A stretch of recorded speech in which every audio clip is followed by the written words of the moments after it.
Good evening, everybody. Hope you like the new theme tune, by the way. I made this just this afternoon, actually. Once I'd finished work, I was actually testing the chord track and a particular issue that a customer was having with it, and this was kind of what resulted. So everything you're hearing there, apart from the melody line, was created using the chord track. And a little sprinkling of the Harmony Wizard by Lucas Radziska as well. But for the most part, it's just the chord track and basically putting chords into the chord track and then dragging them down onto instrument tracks. And that was basically how I made it. So anyway, I hope everybody is doing very well and has had a great first half of their week. Welcome to the middle half. I think they call this hump day because it's the middle of the week, the hump of the week. Personally, for me, that has interesting connotations, being a smut-induced Brit that I am. So anyway, I hope everybody has had a good one so far. We have a few people here. But I promise. What did I promise? I didn't ken what I promised. I'm not sure what you're talking about there. Very Burt Bacharach. I suppose it is a wee bit. Yeah, it's a little bit bossa nova-y. And yeah, it does have kind of elements of that, I suppose. I guess it probably does. Now, I will say I am a Burt Bacharach kind of guy. I like his music, and I've just noticed that I have a very significant delay going on here. I hope you guys are not seeing it. Oh yes, thank you, Kyle. I'd forgotten all about that. All right, let's go see who's here first. Of course, I'm. You know, there's no prize for winning, so there's no prize for being the first one in the chat. But it's still pretty funny that Billy is the first one in again, followed by Roger Beckett, and of course Craig and the W5 family are here, and the aforementioned Carl Draguzziak is also here, and He-Man, my friend Ron, is here, and Dave from Aurora's Boring Alice is also here. Brett Marler is here as well. Bobby Booth is here. Don Oliver is here.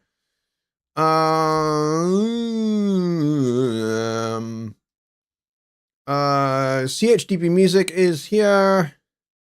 Burlap Studio is here. Welcome back, my friend. Long time no see. More viewers coming once the prisoners are cleared for the internet. That's funny, Dave. I like that. All right, so we're synced. That's good. And we're all synced to you. Yeah, I just noticed that there's like a good 3-4 second delay between what I'm seeing in the preview in YouTube Studio and what you guys are seeing. Elusive 1970 is here. Welcome. And some of you are having some very, very cold weather in the United States. And are having various amounts of snow.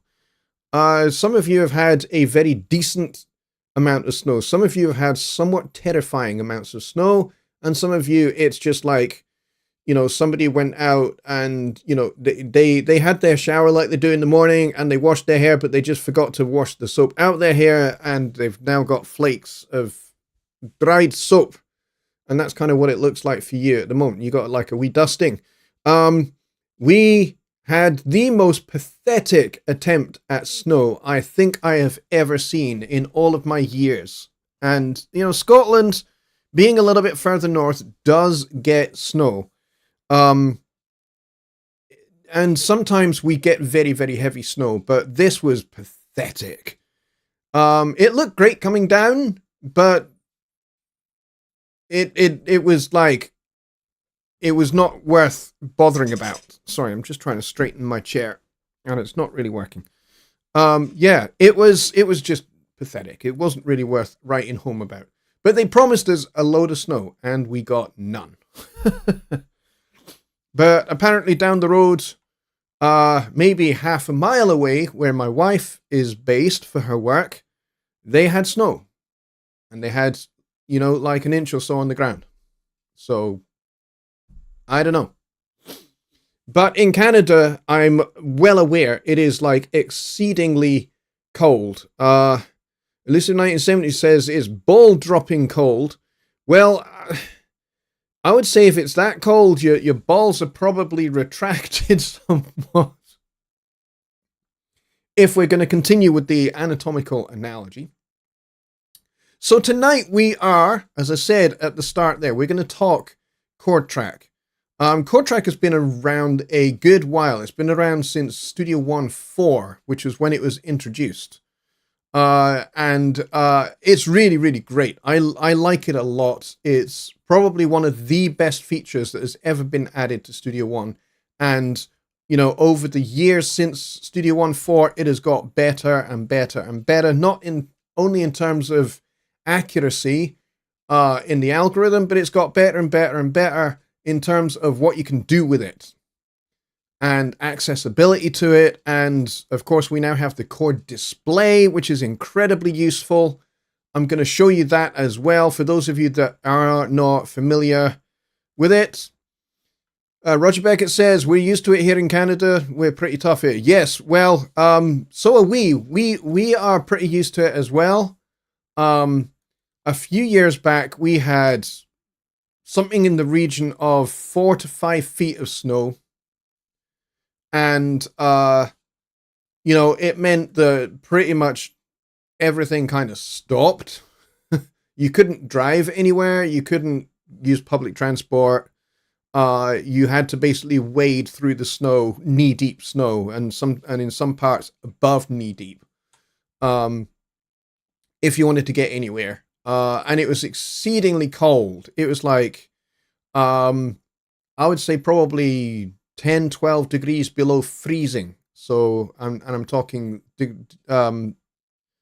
degrees Celsius there, rather than Fahrenheit, because Fahrenheit is ancient and only people in the United States use it. I'm kidding. So we're going to talk chord track and how incredibly useful it is and what you can do with it. So I've got a couple of examples queued up of the end result of using the chord track to develop an idea. But first of all, for those of you that aren't aware of what chord track does and what chord track can do, we will go into that with a completely blank new song. So I'm just going to open that up. And here it is. We'll go over here. We'll put the camera back on at the top there. Minus 20 degrees Celsius here. Yes, that's pretty cold. I mean, that's cold enough for you to take a pan of hot water and toss it out the window and for it to freeze instantly. I love that kind of weather. That to me is amazeballs kind of weather. So let me show you one of the ways in which I find chord track really, really helpful. There's a couple of really cool features here. So if I just double click there to create a cell, and already it tells me it defaults to C major because there's no key written here. So if I now double click that, we get the chord selector. And the chord selector is pretty cool because not only do you get this fabulous wheel of fortune where you get major keys on the outside and minor in the middle, which is great because this is pretty much the same as the key selector. If I show you that as well, it's pretty much exactly the same, except it doesn't have all of the other chord stuff on either side, but it's pretty much got the same wheel of fortune. Let's go back to the chord selector. And what we've got here is we've got edit next chord, edit previous chord. This is great. It means you don't have to keep on selecting things in the chord track. You can just click this arrow or you can tab. I think you can tab or you can use the arrow key to do the next chord. And then you've got the types of chord here from major all the way through to power chords. And then you've got these little buttons here. Now this one is for chord audition. Chord audition, which means you can hear the chord before you commit to it. So when you click on this guy here and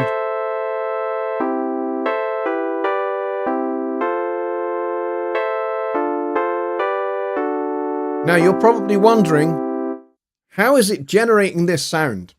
Well, I'll show you.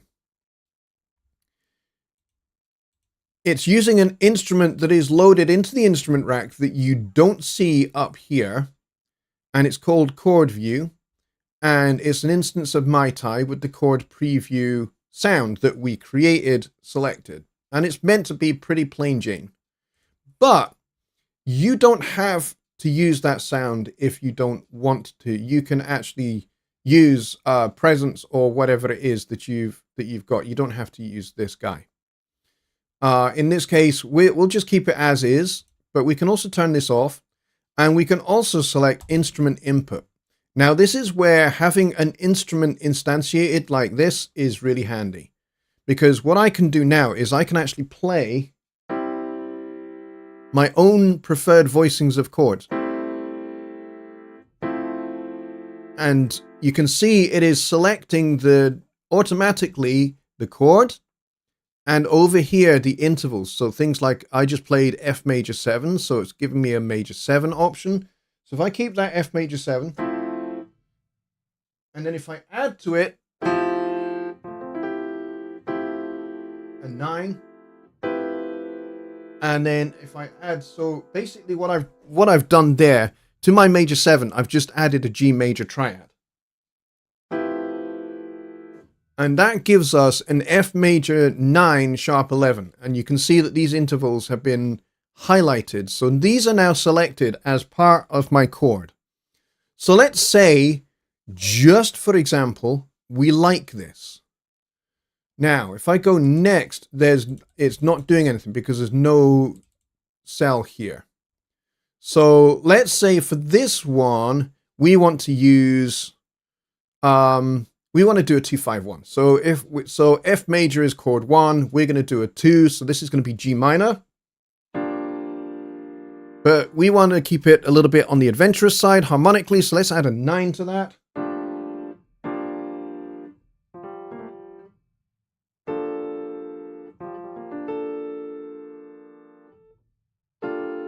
There we go.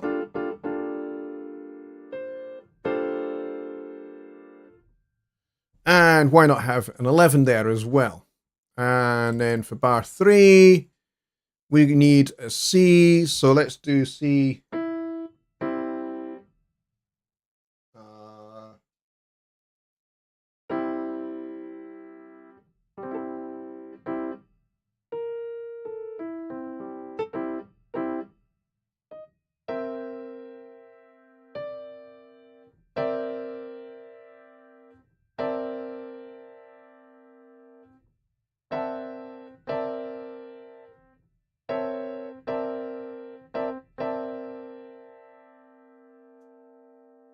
And we'll go with C13 there.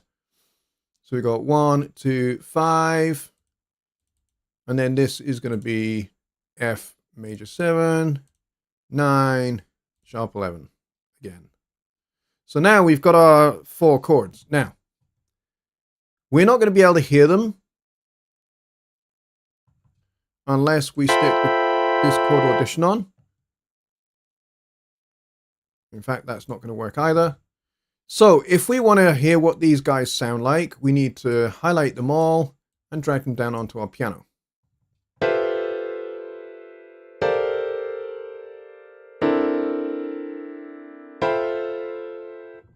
Now, obviously, all of those are a little bit on the high side. So this one, we're going to right click this one and shifty this down an octave. Like that. And we'll do the same with this one.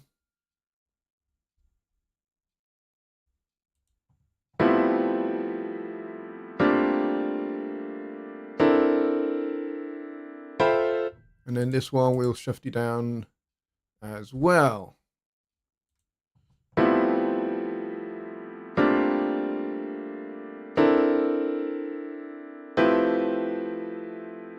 We've got some pretty sophisticated sounding chords there, which may not be at all to your liking, but that's okay. So now that I have just pressed G, now all of those are merged into one event. So the cool thing is now, if I want, say, cinematic lights to make use of some of these nice orchestral winds and strings and stuff like that. Well, guess what we can do? We can now alt drag this guy, and now we've got an exact copy.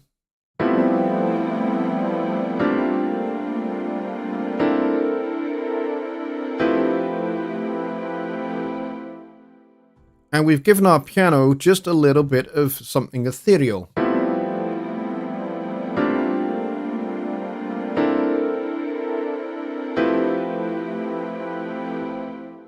And then the cool thing is, we can cheat after this. Only a little bit of cheating. I'm going to allow for a little bit of cheating. So what we'll do now is we'll go grab a bass, a bass sound. And maybe we will go... Maybe we'll go for 6-string bass. We'll turn off the reverb. I don't want reverb on my bass. And then what we'll do here is we'll double click here to create an event. And then we'll open this with the event editor. We'll open our macro toolbar and we will use Lucas Ruzicka's Harmony Wizard. And then what we will do is we will create a bass line from the chord track. And if we scroll down,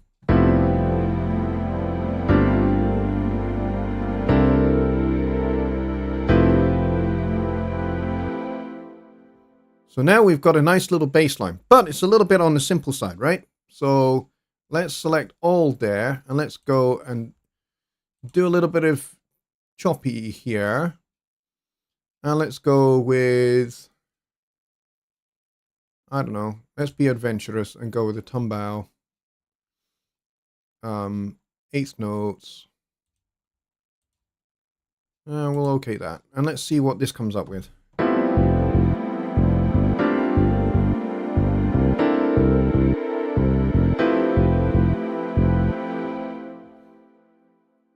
What did I click to get the bass line? I'm using the Harmony Wizard by Lucas Ruzicka, which is a third-party product. This is not native to Studio One. You need to go and buy this from Lucas's website. One of my moderators will put a link in the chat for that for you because they are awesome at doing such things. So if you want to go check out the Harmony Wizard is awesome, and I'm going to show you a little bit more about that in a wee bit because it's incredibly useful. But now that I've created my nice little tumbao type bass part, I maybe, just maybe, might not want a guitar part, but I might just want some drums. So I'm using the Tom Brecklin drums, and I'm going to see if I can find something a little bit samba orientated.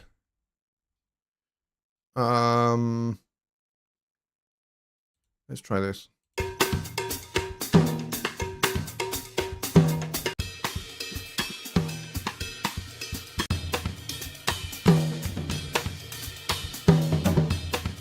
Yeah, that sounds like that will do. So we'll grab that, whack that into there, and then we'll duplicate that.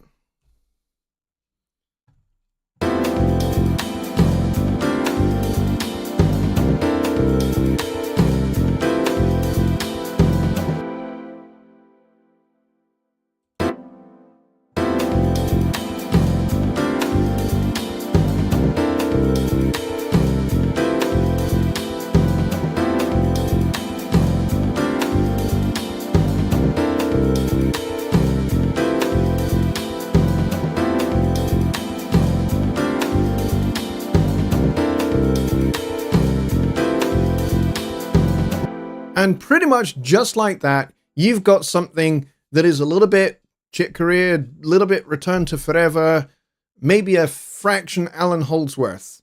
Certainly in the harmonic content, it's a little bit Alan Holdsworth. So this is how quickly you can use chord track to throw something together.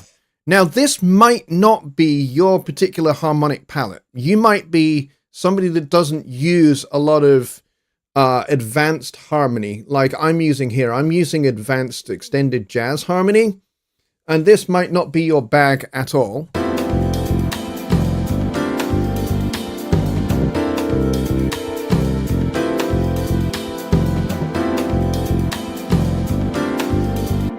Yeah, for those of you that are unfamiliar with this Harmony Wizard, it's basically a macro toolbar and harmony accessory created by our very own Studio One specialist Lucas Radzicka, and it's not free. There is a small payment to make for it, but once you have it, you have it. It's a perpetual product. There's no subscription. And it works in Studio One 6 and it works in Studio One 7. Sadly, unfortunately, it does not work in Studio One 5, but it does in version 6 and 7. And so it will continue to work going forwards in Studio One. And it's a fantastic little tool. I think I've covered a little bit of this before. When Lucas launched it, actually, I think I did a little bit more of an in-depth review of what it can do, and that rhymed. And being a songwriter, I like rhymes. So this might not be your thing.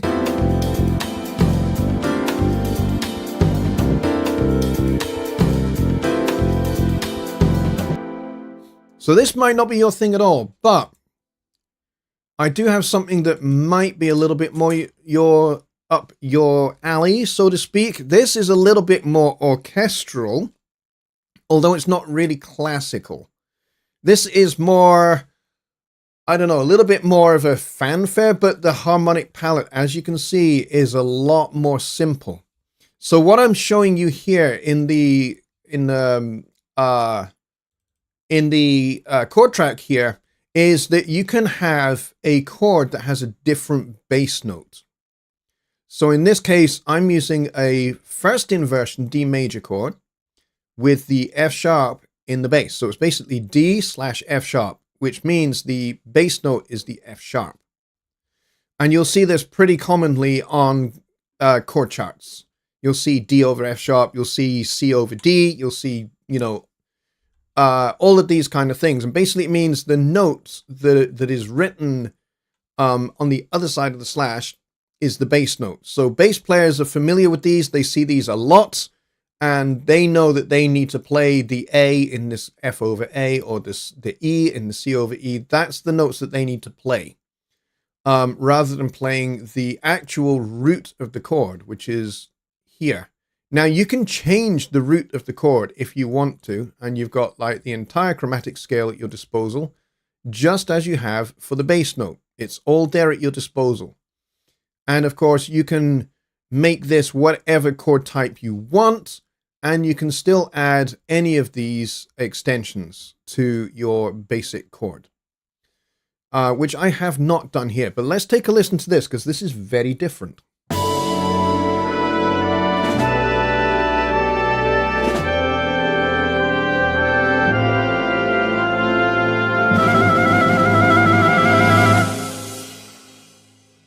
So when I was coming up with this, I was trying to come up with a way of creating something very short that had a mood change at the end.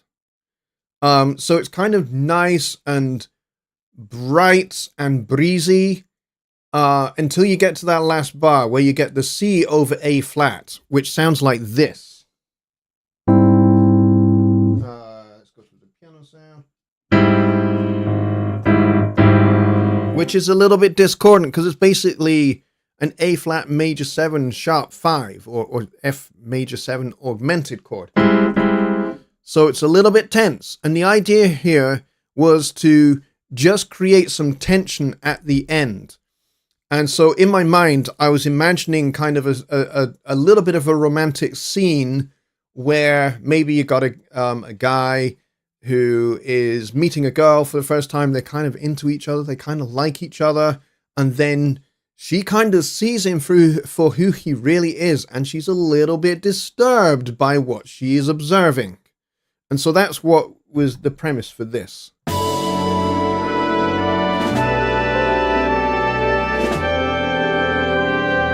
And that was completely spoiled by that alert. Let's try that again.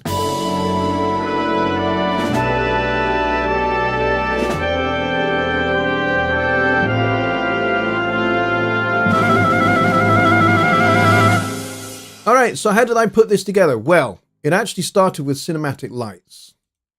And cinematic lights is basically following these chords.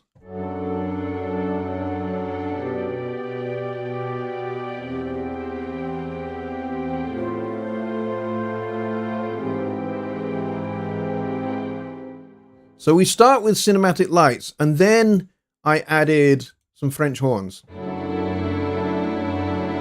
Sorry, some extra strings.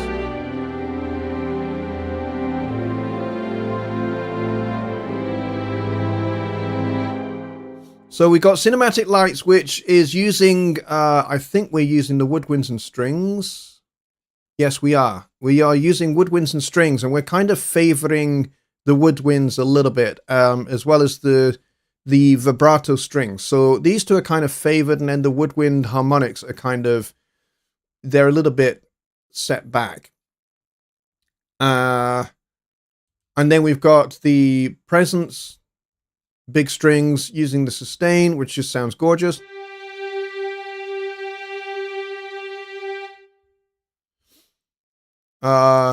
Yes, if only that alert had landed on the C over A flat, that would have been awesome. It would have been in the wrong key because that alert is in the key of D flat major. This is what happens when you have perfect pitch, guys. It's a blessing and a curse equally. It's very annoying. So yes, I hear like a car alarm and go, oh great, that's an E flat and a C. It's a perfect little, you know, minor thing, or you know, or I hear like, you know, maybe I hear a siren, like when I was in France, when I heard their police car sirens for the first time. I have to admit, when I heard it, the car went past me, and as it went past me, I was just like, that is an awesome little melody. And I actually just started walking down the road where the police car was going because I wanted to hear the melody some more. And my friends that were with me thought I was absolutely bonkers. But yeah, I wanted to hear what the little melody was. And I was kind of struck by this French police car police car siren, and it was just a really interesting little melody. And they don't have that siren anymore, sadly. They've kind of adopted the American style siren, the two-tone American siren, and the woo-woo siren as well. So yeah, I was kind of intrigued by that. And so anyway, this is an aside. Perfect pitch is a pain in the arse. I don't recommend anyone have it. If they have it, then they should just get rid of it. If they can. So this is how I built this, and then I just added French horns and tuba and some trumpets and an oboe. So we had the cinematic lights, the strings, and the oboe to start with.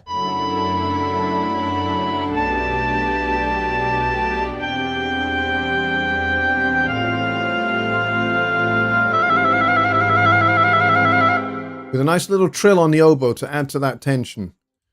And then we've got a nice little sforzando in the trumpets as well. All right, so Lucid 1970 says, what's the quickest way to swap out chords with the chord track? Very, very simple. You can just change the chords. So let's go back to my blank song here. And let's say we want a completely different chord here. We want, I don't know, a D flat minor without the 13, but maybe we want the 9 there as well. So you can just basically double click and select something else, and then it's done. And if you have your tracks set to follow the chord track, it will follow the chord track. So I want to undo that just now. So if I go and select that one there, and that one there, go to the inspector and set these to all follow in parallel. Why did that not work?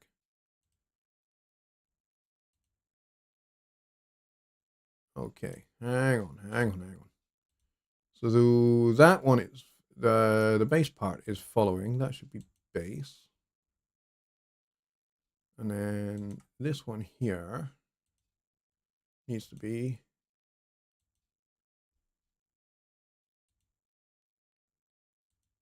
okay. Hang on, what's going on here?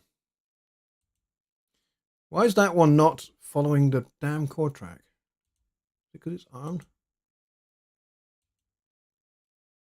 Anyway, it's for whatever reason not following the damn chord track. And then this one also needs to be on the chord track. Yeah, for some reason those two are not following the chord track. I don't understand why. Because the bass part is following the chord track.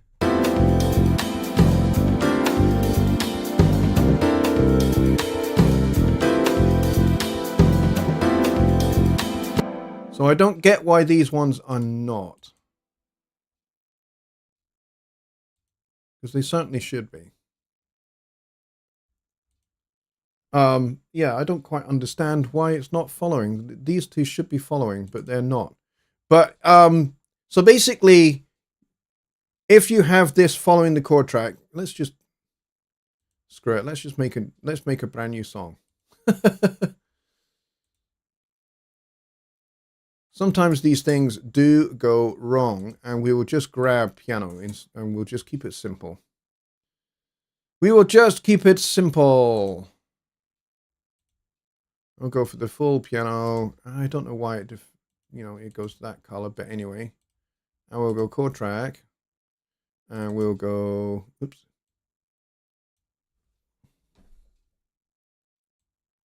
We'll double click there, we'll double click there.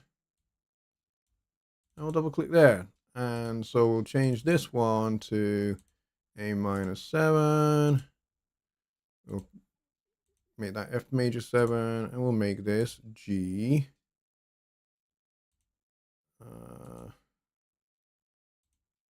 G11. And then what we will do is we will drag that down there. And then what we'll do is we'll open the inspector and we'll set this to follow the chord track. Oh, I think I know what I'm doing wrong. I think I know exactly what I'm doing wrong. So I am just going to draw in some notes here. I think I know what I'm doing wrong. Like that.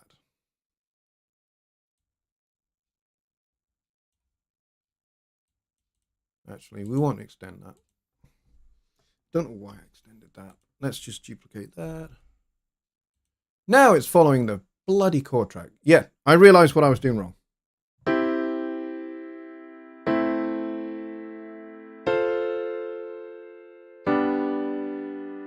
So now it's following the chord track. Let's say we want this chord here to be, I don't know, E flat minor major 7 with the 9.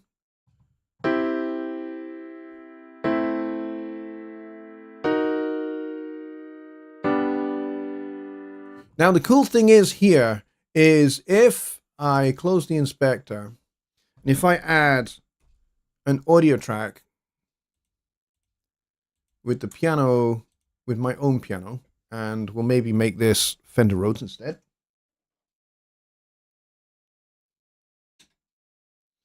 And we'll change this one back to F major.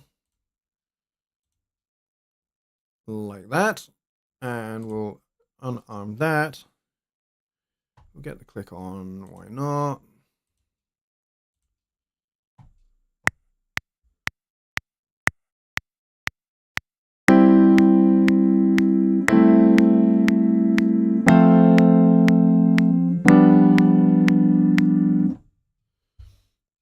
And then if I set this one to also follow the chord track, and I can set this one to universal because it's audio.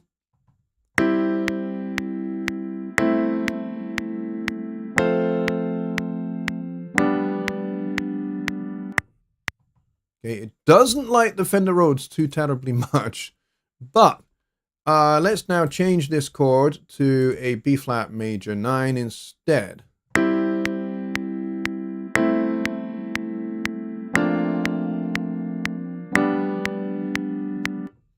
Or we can make it A minor. We'll take out the major 7.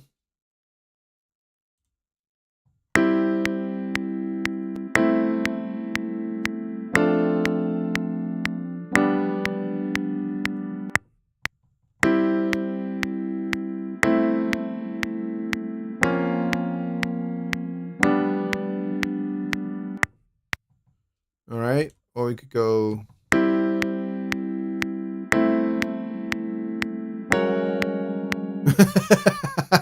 It really does not like that. So let's take that off there. Let's just make that G flat major 7.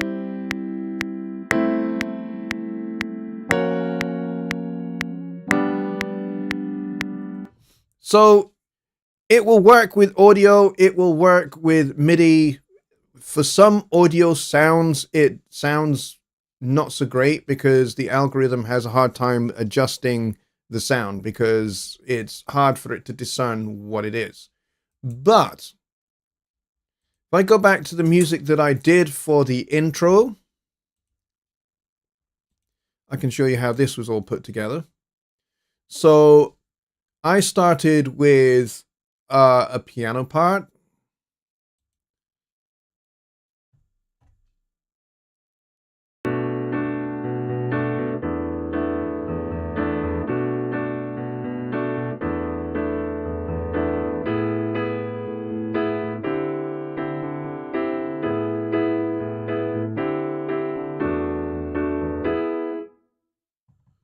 All right, so I was just, at this point, I was just messing around because this came out of somebody asking a question about, can you do sus4 chords in the chord track?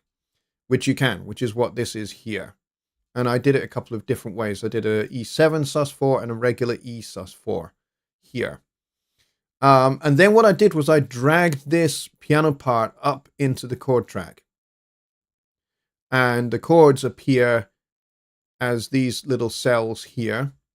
And then if the chords, for whatever reason, might not be detected accurately, in this case, they were. These were just spot on. But let's say it didn't do one of these correctly before you drag it up into the chord track. You can open the editor here. And let's say it's this one here that's not correct. You can double click on this and you can change it. Okay, you can change it to what the correct chord should be. And then you just close that. And then you just close the editor. And then you just drag the whole darn thing. Once you've got all the chords correct on your audio track, by the way, I should cover how you get those chords. You right click and you go audio and you go detect chords. And then it gives it, give it a few seconds. It will detect all of the chords. And it will get them mostly right. I will tell you that right now. It will get them mostly correct. And when it gets them correct or close to, once it's done its thing, then the chords appear at the bottom of your event. And then you can just go through in the audio editor and you can change what these are if they are incorrect. And then once you're happy with it, you can drag that whole thing up into the chord track here. And then all will be correct. So as you can see in this particular case, this last chord is not correct. All right, it should be A major 9. So I have now corrected that chord. And of course, if it wasn't the same as the chord track, I could just drag that up into the chord track. But that's not an issue. So once I had done that, I then created this cinematic lights thing. And with this, if we just play this.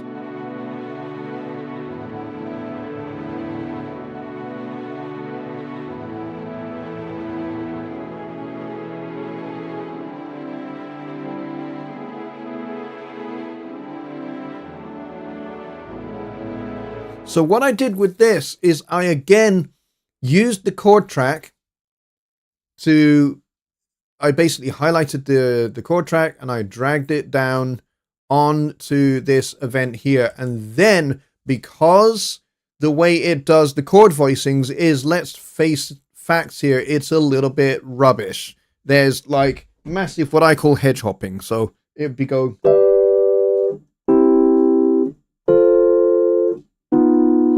You know, that's not great harmony. You want all the voices within the harmony to be moving nice and smoothly, preferably by stepwise or, you know, like an interval of a third or a fourth. You don't want them jumping massively. And so what did I do? I selected all the chords. I selected everything here with Control A. And then using the Harmony Wizard, I went into this menu here, change chord voicing. And then I did either drop 2 or I did drop 2 plus 4. And this is for 4-note chords only. So if you have chords that have got fewer voices than 4, then I would recommend you do this. Drop 2. What does drop 2 mean? Drop 2 means the top 2 notes in your chord get dropped below them. So that's what that means. So if we've got a C major triad, like this, the top 2 notes in a drop 2 voicing will get dropped down below it. They're the same notes. The notes don't change because otherwise it would be a different chord, but they get dropped down below. And so this is how you create different, better voicings. And so I basically just did that a couple of times. I did that maybe 2, maybe 3 times. And once I had done that, it created this set of voicings. And as you can see, there are some chords where the notes are actually fairly static. They don't move very much, which is, from a strict harmony writing point of view, is less than ideal, but it's okay. And then we have this little bell part on top.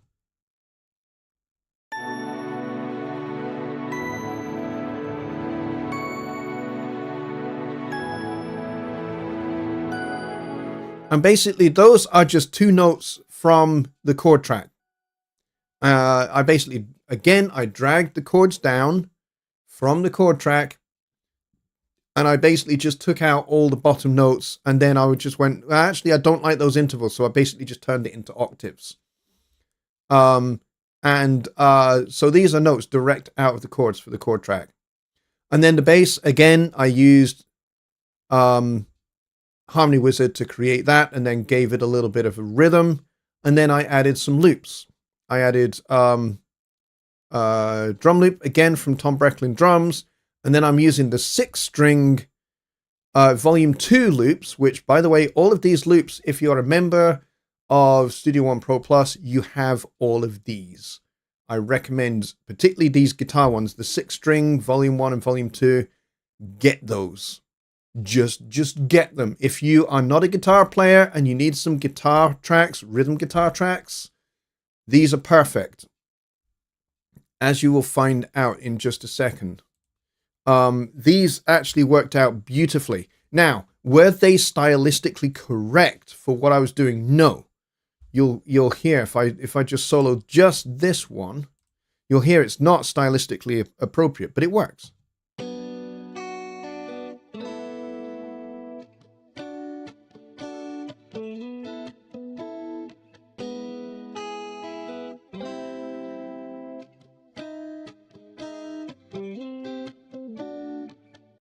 See, it's following the chord track. It's not stylistically appropriate, but with everything else, it actually fits. And then if I put the other guitar in,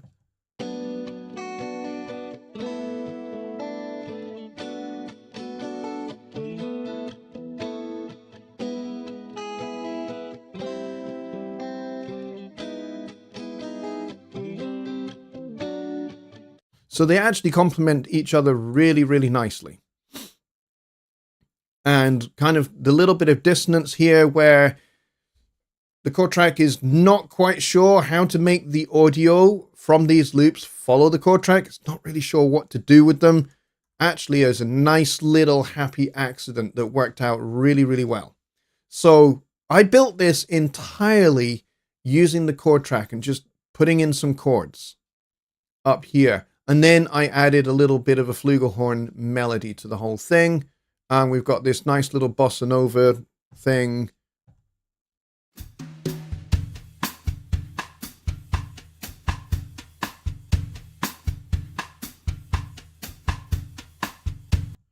So, as Brett observes, I kind of took the bossa nova to the 80s. I kind of did. I kind of made it into a sort of classic 1980s lounge jazz bossa nova thing. The only thing we don't have is Kenny G, thanks be to God. And instead, I replaced Kenny G with Chuck Mangione on flugelhorn instead, which I'm very glad that I did. So drop 2 is basically changing the inversion, sort of. It kind of is doing that, but it's a voicing technique. It doesn't necessarily mean that you turn everything into a first inversion or a second inversion chord. That might be what happens depending upon your particular voicing for a particular chord, but it basically drops the top 2 notes. And so you'll find that the other one, the drop 2 plus 4 one, it does different things. And sometimes you'll have notes that are really close together, and sometimes you'll have notes that are a little bit further apart. And you can play with the inversions. There's this really, really cool thing in Harmony Wizard where you can invert the chords. So if like you find that when you've done drop 2, it sounds a little bit muddy, you can then use this inversion up down thing, and what it'll do is it'll shift the notes up a bit, shift the notes down a bit, and then you find a voicing that you're happy with, not just for that chord, but you gotta have each chord in its context. So how well does this chord work with this chord and this chord?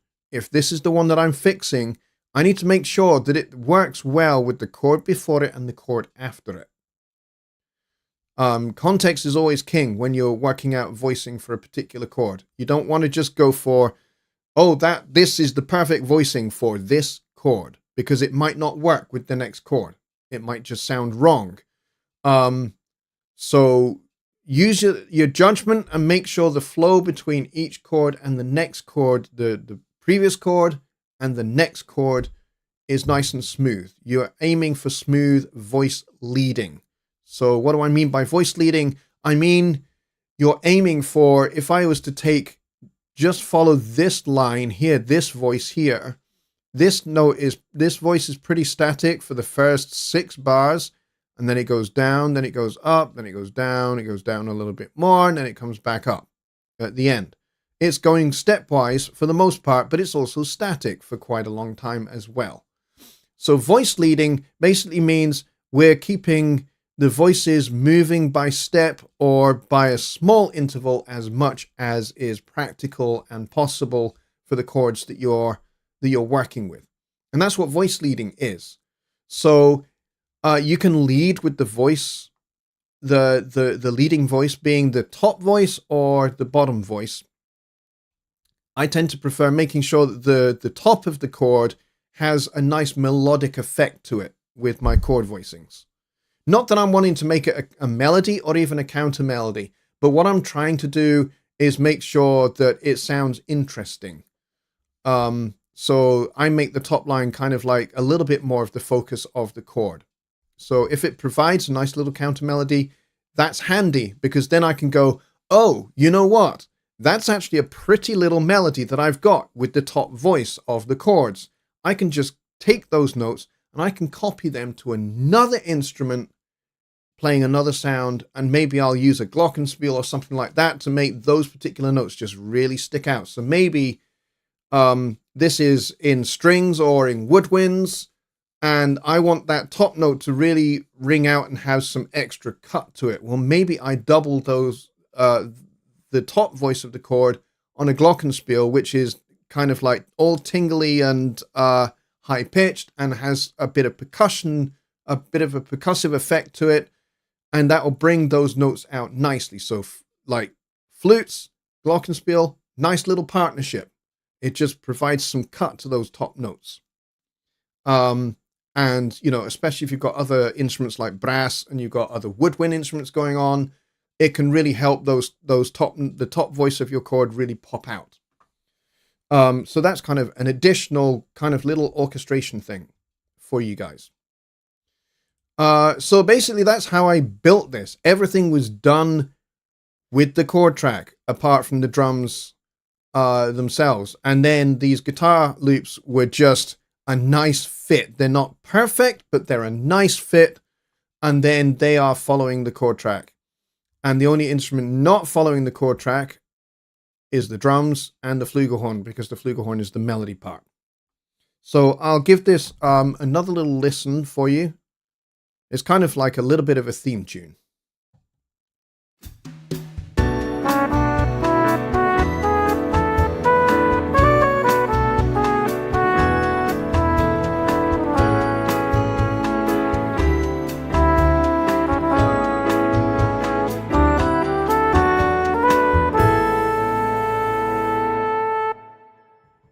All right, so there you go.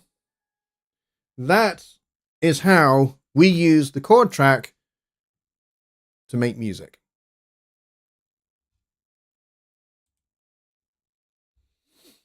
So let's see what we have in the chat. Drop 2 gives the bass line the ability to push the chord, perhaps. It's not really working like that. Drop 2 is basically, it's really simple. Try not to overthink how it works. It's basically just literally dropping the top notes of your chord. That's all it does. It's just a particular voicing technique. For example, you can have close voicing, or you can have open voicing. And so the best music makes use of contrast between close and open voicing. And so the trick is getting motion and movement from closed to open. So you're not getting big leaps, although sometimes a big leap works.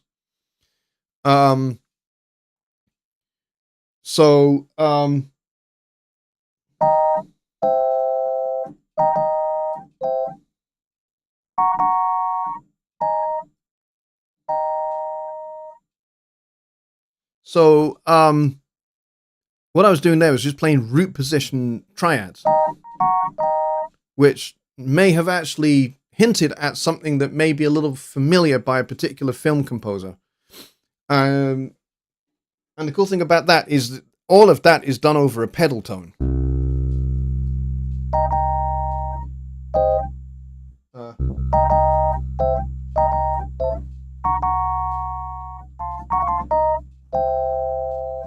It's all basically root position triads over a pedal tone, which is a C. Now, the cool thing about that is none of that is drop 2 or anything like that. It's just strictly root position. So we got an E flat major triad, and then we go into a C major triad with the root at the bottom. Nice little minor third interval between those chords. And then we go up another minor third. So they're thirds related chords with a little bit of chromatic passing chords in between them. So yeah, drop 2 is kind of just dropping, literally just dropping 2 notes from the chord down below the other note or notes, whichever they may be. Is there a raise 2 where perhaps you raise the bottom 2? There kind of is. And it's not really called that, but yes, there kind of is. For example, if I take this F major 7 chord,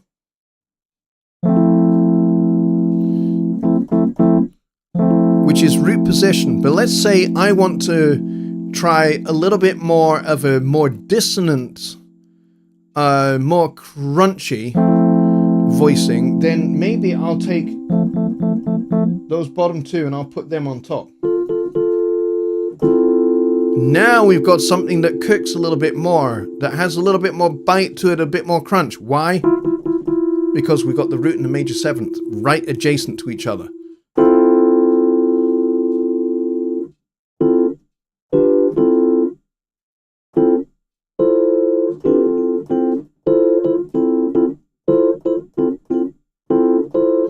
And then what I'm doing there is I'm just alternating between two different voicings of the same chord. Again, this is that voice leading thing. I'm going up by a minor third. So I'm taking the third of the chord and then putting the fifth on the top. So now we've got the same chord, but this time we've got the major seven at the bottom, the root, then the third. So this is fourth inversion. So you got root, first, second, sorry, third inversion, not fourth inversion. So this is third inversion F major seventh, and that's second.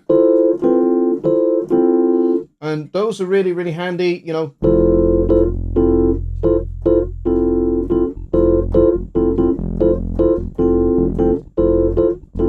You know, if you want to, if you want to create some variety to your major seven chords, but you can make this into like a D minor vamp as well, just by keeping that going, but put the D underneath it.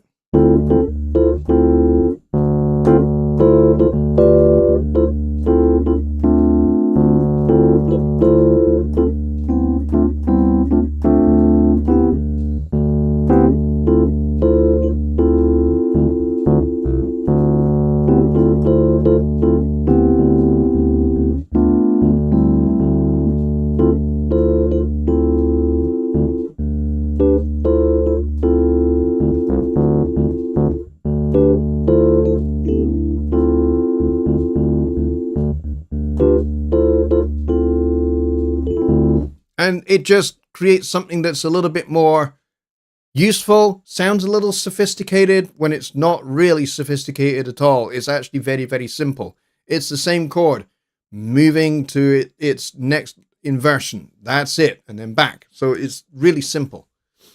What's the difference between chord follow modes? In the chord track, when you are setting it to follow, there are different modes. Now, you will have noticed that there were different modes available to me if it's a MIDI track than if it's an instrument, an audio track. With audio track, if I set that to universal, then it works better for chords. So if I'm playing just a piano part or an acoustic guitar part and I want it to follow the chord track, set that to universal if it's recorded audio. Like, this instrument is an audio instrument. It's not a MIDI instrument. So if I was doing that with an acoustic guitar or even an electric guitar, you set that to universal, and basically the algorithm there is best for chords. And then there's bass, which is perfect for bass parts. And then there's parallel, which is another good one for harmony, but that one's best used if you're using a MIDI instrument. So cinematic lights, something like that. And you've got chords in that, then set that to parallel. But yes, it kind of depends what you're using, what the track is, what it's doing, as to which one you select. And you basically just, I mean, aside for the ones that I've just recommended for the different purposes, you might also want to try different algorithms until you find which one actually works best with your particular track.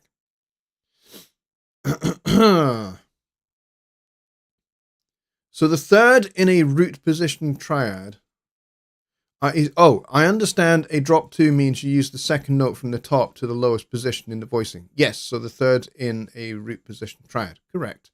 And in a root position 7th chord, it's the 5th. Correct again. But it depends upon the inversion of the chord you are playing. Correct again. So if you start with a second inversion or a third inversion chord, then the notes that are dropped, they're always the top notes. Basically, that's kind of how that works. But yeah, it's a lot of fun. Chord track is a lot of fun. It's very easy to kind of get lost in it, I'll be honest. But it's great fun to use. And even with relatively simple chord changes, you can come up with something very, very sophisticated and very interesting for your listener.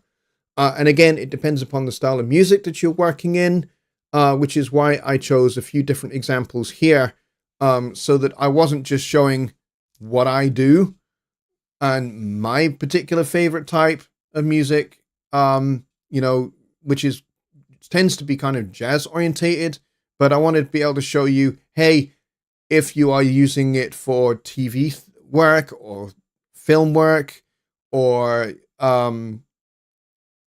you're wanting to compose orchestral music or that kind of style, then the chord track can still work for you.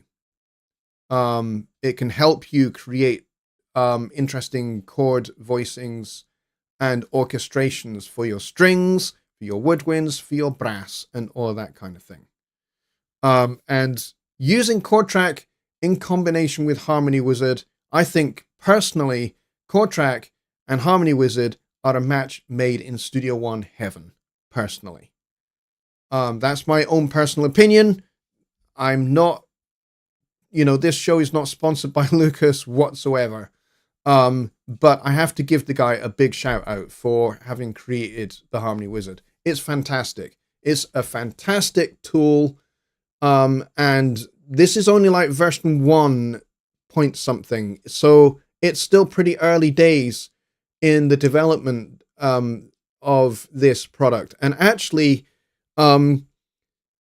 I was part of Lucas's little team for making this. Now, Lucas did the bulk of the work, but I helped him with some of the translations from his native German into English for creating the menus and that kind of thing, and nomenclature. That was kind of my part, and I will continue to play that part with Lucas and help him develop this product as it goes forward.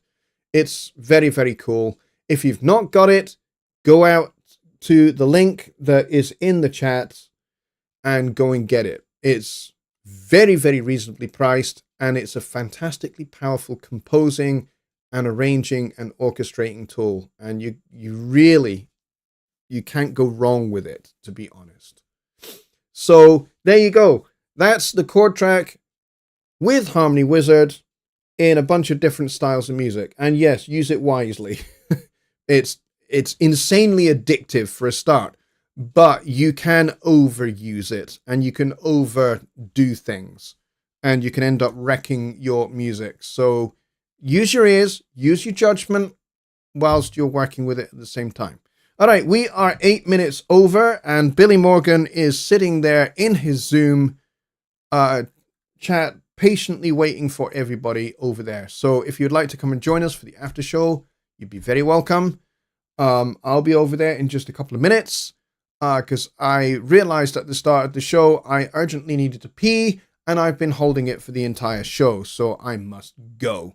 So with that said, I wish you all a very pleasant evening, and I'll see you on Sunday for Sunday Night Live. We'll be back with that. Having had a week off last week, we'll be back with Sunday Night Live on Sunday, so I'll see you all then. Have a great rest of your week. Take care. Good night.